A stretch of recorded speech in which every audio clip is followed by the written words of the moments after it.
तीन तरह की खेती करने वाली बहू की तीन तरह की रसोई।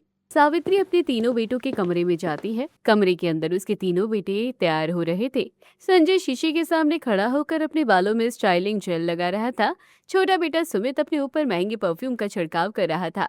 वहीं मंझला बेटा विकास अपनी शर्ट को इस्त्री कर रहा था। घर में पकाने के लिए एक दाना तक नहीं है और नवाबजादों को तो देखो, घर की कोई फिक्र नहीं, बस बालों में जेल और परफ्यूम लगाकर बाहर मटर गश्ती करने जा रहे हैं। आह, माँ, तुम्हारा सुबह सुबह ये ड्रामा फिर से शुरू हो गया।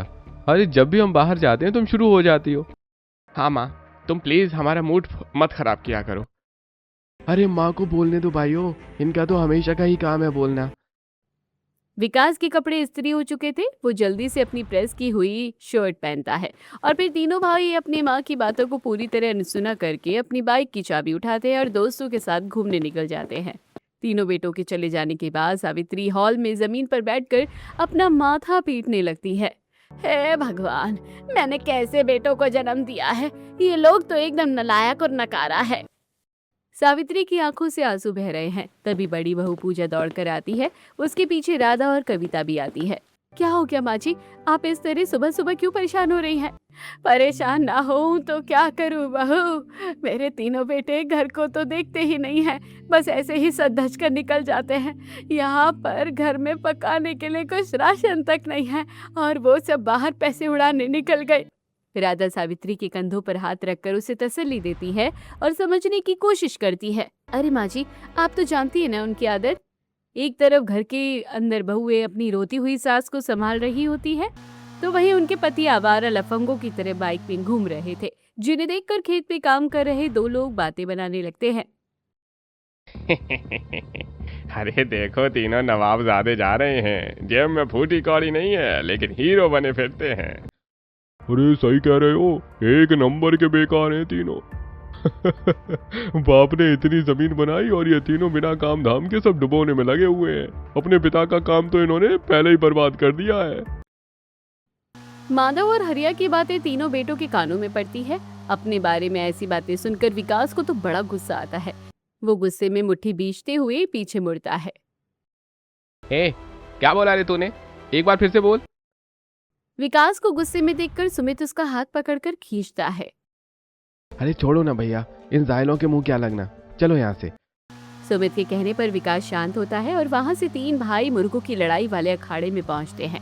वहां काफी भीड़ थी और शोर शराबा हो रहा था। लोग मुर्गों पर पैसे लगा रहे थे और मुर्गों को आपस में लड़वा रहे थे। अरे कल जो हमने थोड़े पैसे जीते थे ना, वो बचे हुए हैं मेरे पास। एक काम करते हैं, इस मुर्गे की लड़ाई में लगा देते हैं, सीधा पैसा डबल हो जाएगा। क्या कहते हो भाइयों? हाँ भैया, आपने बिल्कुल सही कहा, मेरे दिमाग में भी यही चल रहा था।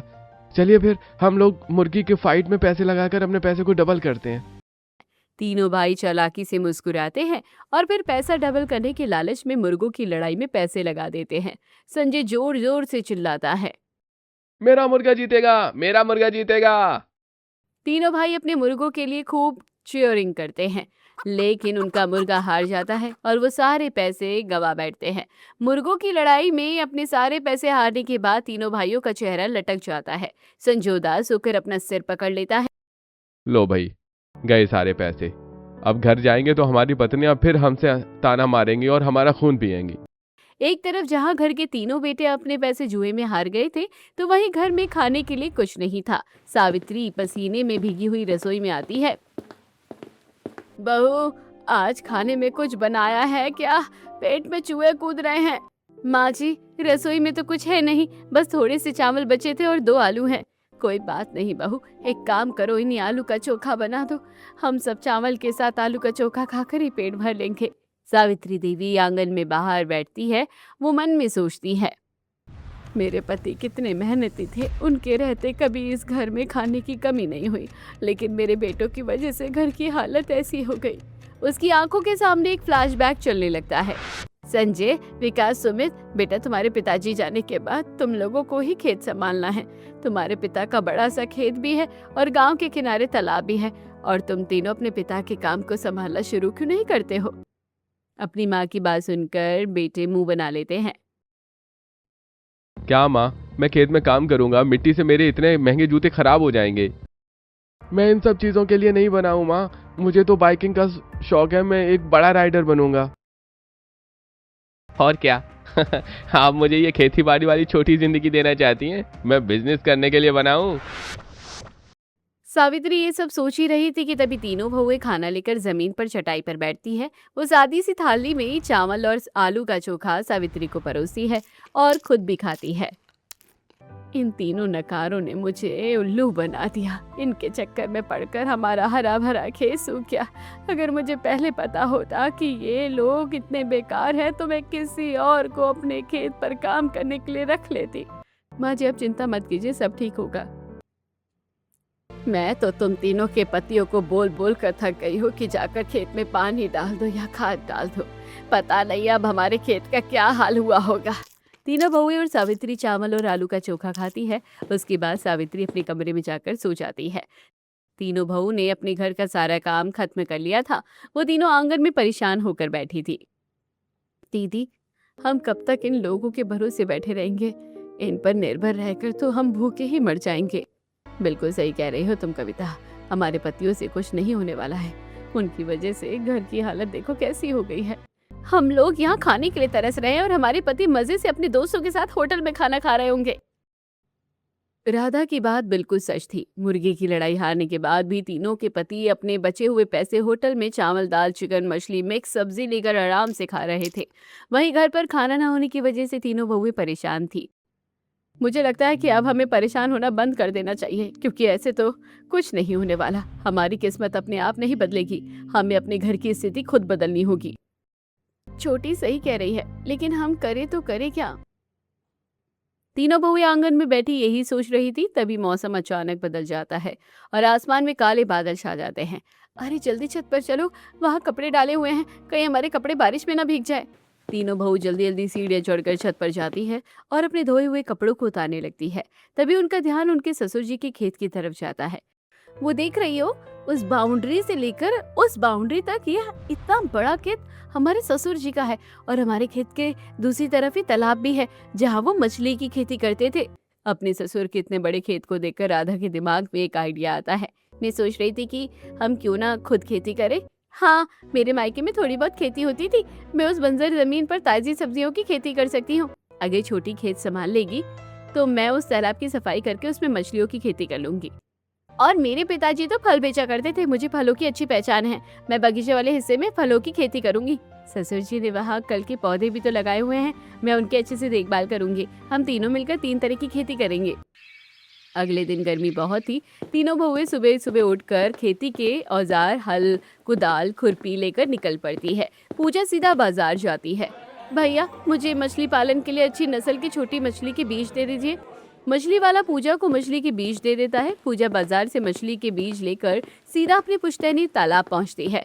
कविता पसीने से लथपथ होकर सूखी और सख्त मिट्टी पर कुदाल चलाने लगती है। गर्मी इतनी थी कि उसका गला सूख रहा था। इतनी गर्मी में खेती करने में तो मेरी हालत खराब हो गई है। ऐसा लग रहा है जैसे पूरा कुआं ही पी जाऊंगी। कविता बहुत प्यासी थी, लेकिन वो रुकती नहीं है। राधा फल में पेड़ों की छटाई करती है और बाल्टियों से पानी भर भर कर फलों के पौधों पर डालती है। पानी भरने की वजह से तो मेरा हाथ लाल हो गया है। उफ, मेरे हाथ तो बहुत दर्द कर रहे हैं। कविता अपने हाथों में फूंक मारती है। पूजा तालाब में मछलियों के बीज डाल रही थी। तीनों बहुएं अपनी अलग अलग तरह की खेती कर रही थी। बहुओं को इस तरह खेत में काम करता हुआ देखकर उनकी पड़ोसन आपस में बात करने लगती है। अरे देखो, ये तो सावित्री की बहुएं हैं, कितनी मेहनत करती हैं बेचारी। देखो खेतों में कितनी मेहनत कर रही हैं। हाँ बहन, पति तो किसी काम के हैं नहीं, निखट्टू हैं। जो काम घर के मर्दों को करना चाहिए था वो आज बेचारी बहुओं को करना पड़ रहा है। ऐसे पति तो सच में किसी को भी ना मिले। तीनों बहुएं सब सुनती हैं। उन्हें दोनों औरतों की बातें बुरी लगती है, लेकिन वो बिना कोई जवाब दिए अपने मन में मगन रहती है। शाम को काम खत्म करने के बाद तीनों बहुएं घर लौटती हैं। उनके कपड़े मिट्टी और कीचड़ से पूरी तरह से सने हुए थे। चेहरों पर थकान थी, लेकिन आंखों में सुकून था। अपनी तीनों बहुओं को देखकर सावित्री दौड़कर उनके पास आती है और भावुक हो जाती है। तुम तीनों कहाँ से आ रही हो और तुम्हारे कपड़े इतने गंदे क्यों हैं? हम तीनों ससुर जी के खेत में खेती करने के लिए गए थे माँ जी। मेरी बच्चियों, जो काम मेरे बेटे ना कर सके आज मेरी बहुओं ने वो कर दिखाया। मुझे तुम पर बहुत गर्व है। सावित्री अपनी बहुओं से बात कर रही थी कि तभी उसके तीनों बेटे संजय, विकास और सुमित थके हारे और उदास चेहरे लेकर घर आते हैं। आ गए आप लोग, आज हम तीनों। विकास झुंझलाते हुए बात को काट देता है। अरे यार, इस वक्त बात करने का कोई मूड नहीं है, हम लोग बहुत थक गए हैं। हाँ पूजा, कोई फालतू की बात मत करो अभी।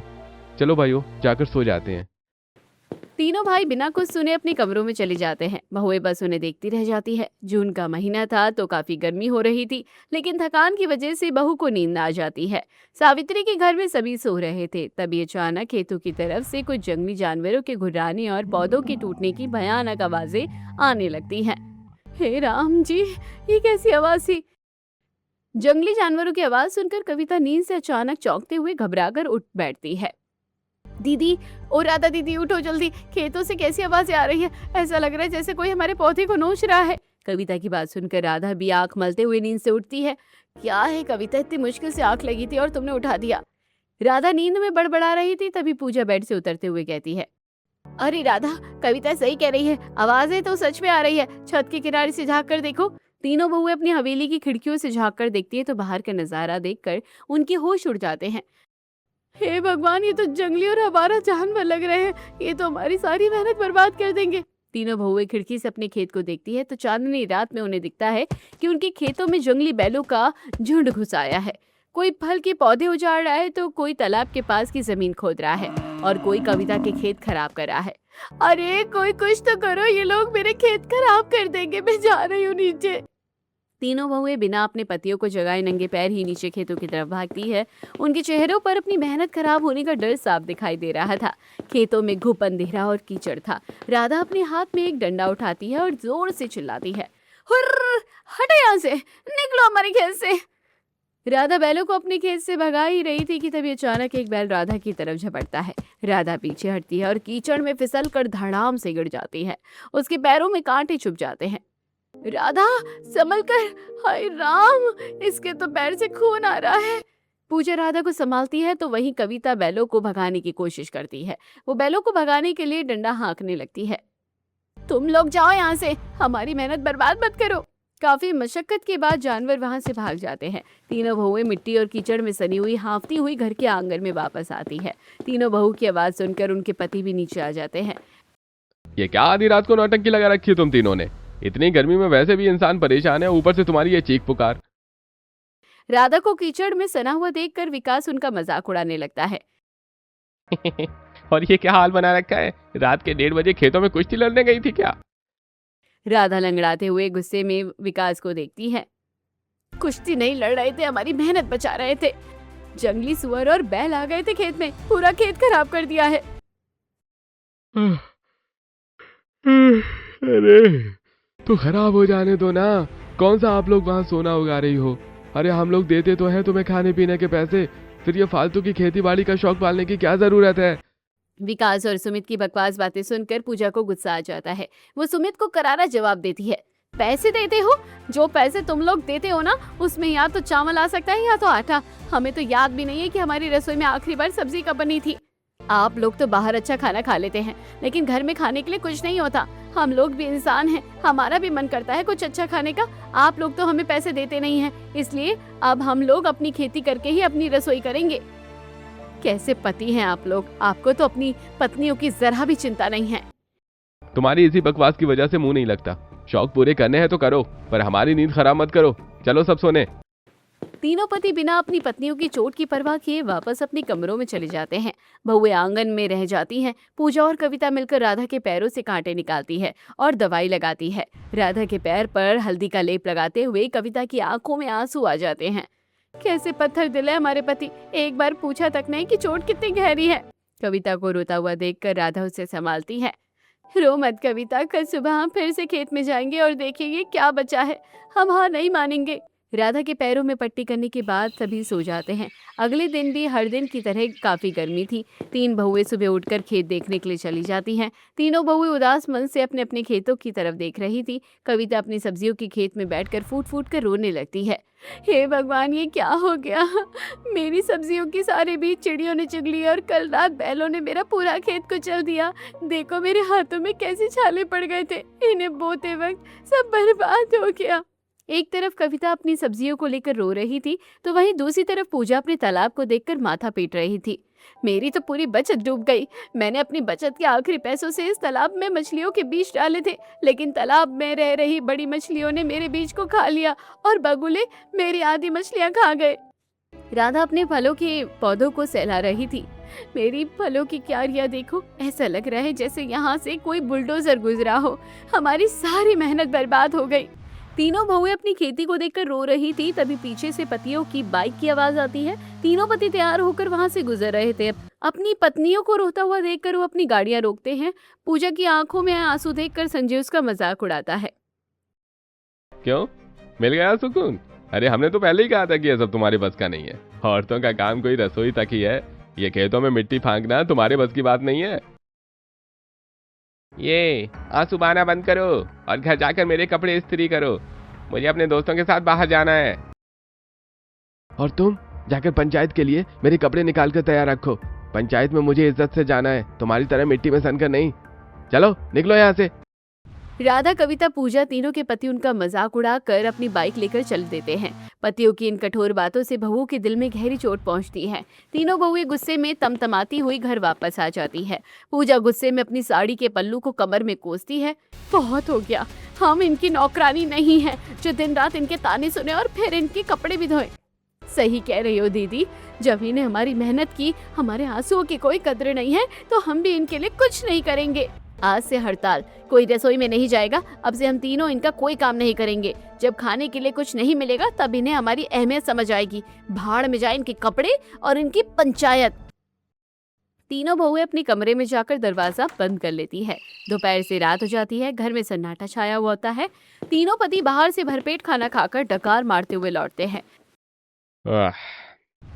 भैया आज तो अच्छा हुआ हमारे दोस्तों ने पार्टी दे दी। मजा आ गया खाना खाकर। तो मुझे तो बड़ी नींद आ रही है। मैं तो चला सोने। सीधे अपने कमरे में जाकर वो सो जाते हैं। लेकिन बहुएं और उनकी सास सावित्री दिन भर से भूखी थी। उनके पेट में चूहे कूद रहे थे। कविता पेट पकड़ कर कराहते हुए अपने कमरे से बाहर आती है। दीदी, पेट में बहुत तेज दर्द हो रहा है भूख के मारे। भूख तो मुझे भी लगी है, पर जो ये पतियों की बेरुखी का दर्द है ना, वो इस भूख से ज्यादा बड़ा है। तभी पूजा वहां आती है। उसे भी भूख लगी थी। तीनों बहुएं बात कर ही रही थी कि तभी सावित्री के कमरे से उन्हें रोने की आवाज आती है। क्यों जी, आप मुझे अकेला छोड़कर क्यों चले गए? आपको मुझे अपने साथ ले जाना चाहिए था। देखा, आज हमारे बेटों की वजह से घर में कितना तमाशा हो रहा है। मैंने दिन भर से कुछ नहीं खाया, मुझे बहुत भूख लगी है। सावित्री को ऐसे रोता हुआ देखकर तीनों बहुओं को बहुत बुरा लगता है। मुझे लगता है कि हमें अपने पतियों की गलतियों की सजा माँ जी को नहीं देनी चाहिए। हाँ दीदी, आप सही कह रही हैं। हम लोग तो भूखे रह सकते हैं, लेकिन इस उम्र में माँ जी को भूखा रखना ठीक नहीं है। तीनों बहुएं रसोई में जाती है और राशन के डिब्बे झांकती है। सारे डिब्बे खाली पड़े थे। मुश्किल से एक डिब्बे में थोड़ा सा आटा और एक जार में थोड़ा सा आम का अचार मिलता है। पूजा आटे को परात में निकालती है। बस यही बचा है, चलो इसी से रूखी सूखी रोटियां सेक लेते हैं। पूजा आटा गूंथ देती है। राधा बचे हुए आटे से 4-5 रोटी बनाती है और कविता रोटी को प्लेट में सजाकर अचार के साथ उसे सावित्री के कमरे में ले जाती है। हमें माफ़ कर दीजिएगा माँ जी, जो हमने हड़ताल करने का सोचा। रसोई में बस थोड़ा सा आटा था तो हमने उससे आपके लिए रोटी बना दी। पूजा की बातें सुनकर सावित्री की आंखों में आंसू आ जाते हैं। तीनों बहुएं भी रो रही थी। वो अपनी बहुओं के सिर पर प्यार से हाथ फेरते हुए उन्हें समझाती है। रो मत मेरी बच्चियों, मेरी गलती है कि मैंने अपने बेटों को कभी सही संस्कार नहीं दिए। अगर मैं शुरू से ही इन पर लगाम कस के रखती तो आज ये दिन ना देखना पड़ता। पर अब जो हो गया सो हो गया। अब तुम्हें खुद ही अपने हक के लिए लड़ना होगा। तीनों बहू अपनी सास को रोटी खिलाती है और अपने अपने कमरे में सो जाती है। सुबह पतियों के कुछ आवारा दोस्त घर के अंदर आते हैं और आवाज लगाते हैं। ओ संजय, विकास, जल्दी बाहर आ यार, आज तो बड़ी बैठक होने वाली है। अगर आज बाजी मार ली तो सीधा लखपति बनेंगे। अरे अरे, बस चल ही रहे हैं भाई, आज तो सारा नुकसान वसूल कर लूंगा। संजय, विकास और सुमित खुशी खुशी बाहर आते हैं। सावित्री भी गुस्से में बाहर घर से निकलती है। डूब मरो तुम तीनों, घर में खाने को दाना नहीं है और तुम लोग जुआ खेलने जा रहे हो। तुम्हें शर्म नहीं आती? दूसरों के घर बर्बाद करने आ जाते हो सुबह सुबह। निकलो हमारे दरवाजे से। पूजा की बात सुनकर संजय को गुस्सा आता है और वो पूजा को धक्का दे देता है। अपनी जुबान पर लगाम रख। हमारे दोस्तों से ऐसे बात करने की तेरी हिम्मत कैसे हुई? अगली बार ऐसा कुछ किया ना तो मुझसे बुरा कोई नहीं होगा। तीनों बहुओं के पति अपनी बाइक पर बैठते हैं और धूल उड़ाते हुए वहां से चले जाते हैं। बहुएं उन्हें बेबसी से जाता हुआ देखती है। पूजा के साथ ऐसा व्यवहार देखकर राधा को बहुत गुस्सा आता है। अगर किस्मत ने हमें ऐसे नालायक पति दिया है तो हम अपनी किस्मत खुद ही बदलेंगे दीदी। बिल्कुल सही। चिड़ियों ने खेत चुग लिया और बगुलों ने मछलियां खा ली तो क्या हम हाथ पर हाथ धरे बैठे रहेंगे? अब तो ये लड़ाई आर पार की है। बिल्कुल सही कह रही हो तुम लोग, अब बस बहुत हो गया। अपनी आंसू पोंछकर तीनों बहुएं खेतों में काम करने के लिए चली जाती है। कविता मिट्टी के मटके में आंख मुंह नाक देती है और 2 लकड़ियों को प्लस की तरह जोड़कर उस पर कपड़े डालकर स्कैरियो बना देती है। दीदी देखो, मैंने ये स्कैरियो बनाकर तैयार किया है। इसे देखकर चिड़िया डरेगी और मेरे फलों के पास भी नहीं फटकेगी। कविता उस पुतले को खेत के बीचों बीच गाड़ देती है और खेत जोत कर नई सब्जियों के बीज बोती है। वहीं पूजा बाजार जाती है और वो अपने सोने के कान की बुंदा गिरवी रख देती है और उन पैसों से मछली का जाल और छोटी छोटी मछलियों का बीज ले आती है। वो तालाब में जाल डालकर बड़ी मछलियों को निकाल लेती है। इन मछलियों को बेचकर तो थोड़ी कमाई हो जाएगी और आज हम लोग कुछ खा भी लेंगे। मतलब आज तो पार्टी होने वाली है दीदी। राधा की बात सुनकर तीनों बहुएं हंसने लगती है। फिर पूजा तालाब को खाली करके उसमें छोटी मछलियों के बीज डाल देती है और उसके ऊपर मछलियों का जाल डाल देती है ताकि भगोले मछलियों को खा ना सके। राधा तुम क्या कर रही हो? राधा जंगल में कांटेदार झाड़ियों को काट कर लाते हुए पूजा को जवाब देती है। पूजा दीदी, बैलों के आने के बाद भी ससुर जी के फलों के पौधे काफी हद तक ठीक है, बस उन्हें केयर की जरूरत है। इन कटीली झाड़ियों से एक ऊंचे बाउंड्री बना दूंगी, अब कोई बैल अंदर नहीं घुस पाएंगे। राधा मेहनत से अपने खेत के चारों ओर कांटों की बाउंड्री लगाती है।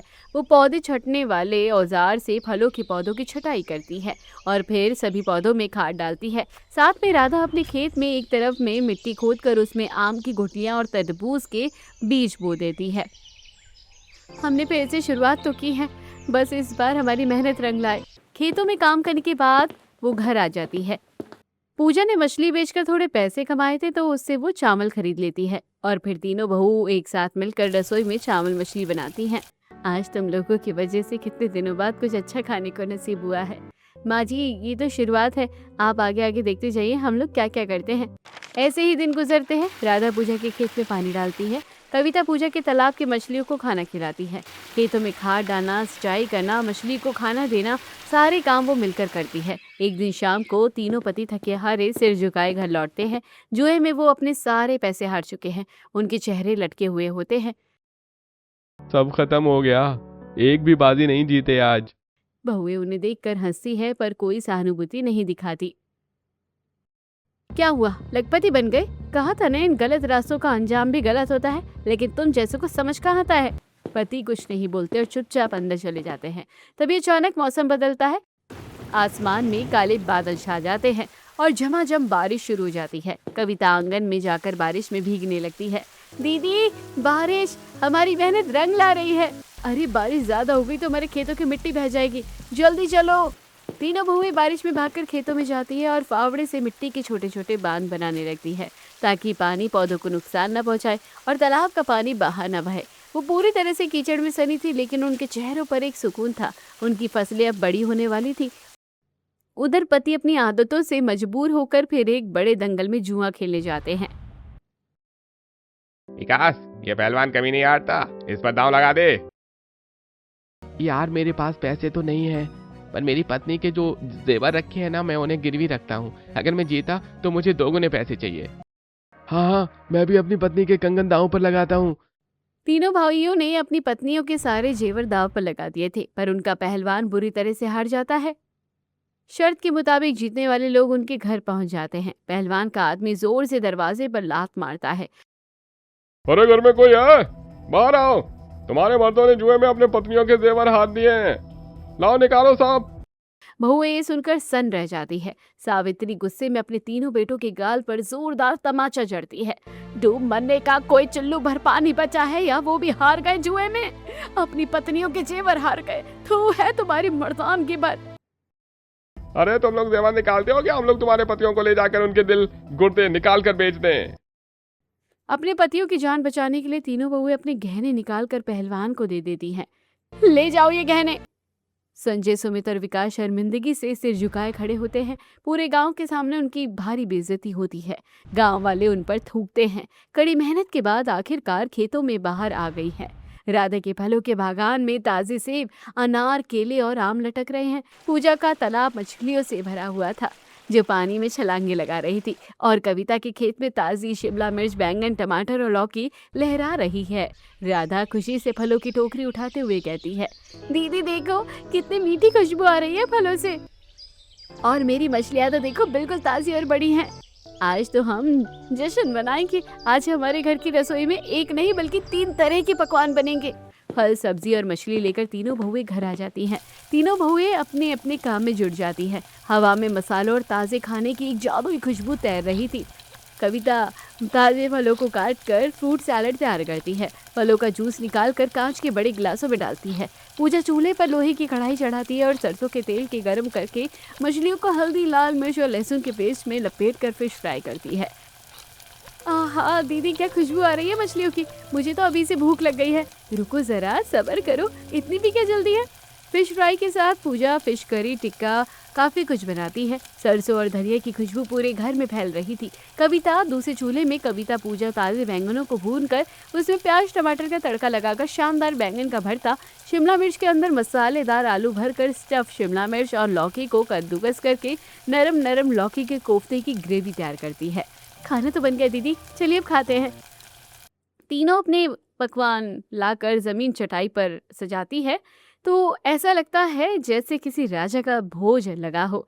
सावित्री, तीनों बहू के पति, सब लोग खाने की टेबल पर बैठते हैं। इतना सारा खाना कहाँ से आया? पैसे कहाँ से आए? तुम लोगों को ज्यादा पंचायत करने की जरूरत नहीं है। खाना मिल रहा है ना, चुपचाप खा लो। ये खाना मेरी बहू की मेहनत के हैं। मेरी तीनों बहू ने 3 तरह की खेती करके अपनी 3 तरह की रसोई की है। खाना बहुत ही स्वादिष्ट बना है। सभी लोग खाना खाते हैं। बहुत दिनों बाद तीनों बहुएं भी अच्छा खाना खाती हैं। खाना खाने के बाद तीनों पति अपने कमरे में आ जाते हैं। हमने अपनी पत्नियों के साथ बहुत गलत किया है। हमारी वजह से उन्हें इतनी मेहनत करनी पड़ी और आज देखो उनकी मेहनत रंग लाई। सही कह रहे हो भाई, हमारी जान बचाने के लिए तीनों ने अपने सारे गहने दे दिए, जबकि हमने तो उनके साथ कितना गलत किया था। तीनों बहू के पतियों को अपनी गलती का एहसास होने लगता है। ऐसे ही दिन गुजरते हैं। तीनों बहुएं अपने खेत की ताज़ी सब्जियां, मछली और फलों को बेचने लगती है और पैसे कमाने लगती है। एक दिन बाजार में पैसे गिनते हुए कविता, दीदी कहाँ पहले हमें पैसों का मुंह देखने को नसीब नहीं होता था और आज हम अपनी मेहनत की कमाई गिन रहे हैं। कविता की बात सुनकर पूजा और राधा मुस्कुरा देती है। ऐसे ही दिन गुजर रहे थे। एक दिन रसोई में तीनों बहुएं अपने अपने खेत से सब्जी, फल और मछली लाकर अपनी रसोई कर रही थी। उनके खाने की ये लाजवाब खुशबू हवा के साथ उड़कर पड़ोस से सरपंच के घर तक पहुंचती है। सरपंच के घर शहर से उनका एक मेहमान आया हुआ था जो शहर में एक बहुत ही बड़ा रेस्टोरेंट चला रहा था। माफ कीजिएगा, मैं पास ही रुका था। आपके घर से जो मसालों और ताजे खाने की खुशबू आ रही है उसने मुझे यहाँ खींच लिया। क्या मैं जान सकता हूँ यहाँ क्या बन रहा है? ये मेरी तीनों बहुओं की मेहनत है। इन्होंने खेती खुद की है और आज अपनी उगाई चीजों से ये 3 तरह की रसोई तैयार की है। आप अंदर आइए ना और हमारे साथ खाना खाइए। रेस्टोरेंट का मालिक अंदर आता है और तीनों तरह के खाने को चखता है। वो उंगलियां चाटता रह जाता है। अद्भुत, भाई लाजवाब। मैंने शहर के बड़े बड़े होटल्स में ऐसा स्वाद नहीं चखा। आपकी सब्जियों का कुरकुरापन और मछली का वो पारंपरिक स्वाद और फलों की ये ताजगी ये सब जादुई है। रेस्टोरेंट का मालिक अपने बैग से 50,000 रुपए की गड्डियां निकालता है और पूजा के हाथ में रखता है। ये एडवांस है। मैं चाहता हूँ कि आप तीनों हर रविवार को मेरे शहर वाले रेस्टोरेंट में आकर यह 3 तरह की रसोई का कॉन्सेप्ट चलाएं। मैं आपको हर महीने 1 लाख रुपए दूंगा और आपकी उगाई हुई सब्जियां, फल और मछलियां भी सीधे मेरे रेस्टोरेंट में ही सप्लाई होंगी। क्या आपको मंजूर है? तीनों बहुओं की आंखों में खुशी के आंसू आ जाते हैं। वो एक दूसरे को गले लगा लेती है। जी हमें मंजूर है। तभी पीछे खड़े तीनों पति जो ये सब देख रहे होते हैं और सुन रहे होते हैं, वो अपनी पत्नियों से नजरें नहीं मिला पाते। उन्हें अपनी हर गलती का एहसास होता है। मुझे माफ कर दो पूजा, मैं अंधा हो गया था, तुम्हारी मेहनत का मजाक उड़ाया, तुम्हारे गहने हार गया। मैं एक निकम्मा पति हूँ। तुम लोगों ने साबित कर दिया कि औरत अगर ठान ले तो मिट्टी से भी सोना निकाल सकती है। राधा, मैंने तुम्हें हमेशा नीचा दिखाया, मुझे माफ कर दो। कविता, आप लोगों के साथ हाँ बहुत गलत किया है, लेकिन आज के बाद तुम्हारे खेतों में हल हम चलाएंगे, तुम्हारे साथ पसीना हम बहाएंगे। बस एक बार हमें माफ कर दो। माफी इतनी आसानी से नहीं मिलेगी। आज से ये तीनों बहुएं घर की मालकिन हैं और तुम तीनों इनके खेतों में एक मजदूर की तरह काम करोगे। बोलो, मंजूर है? हाँ माँ, हमें मंजूर है, हम जिंदगी भर इनकी सेवा करेंगे। राधा, पूजा और कविता एक दूसरे की तरफ देखकर मुस्कुराती है। उन्होंने न सिर्फ अपनी मेहनत से खेतों को हरा भरा कर दिया था, बल्कि अपने निकम्मे पतियों की सोच को भी बदलकर एक नया परिवार बना दिया था।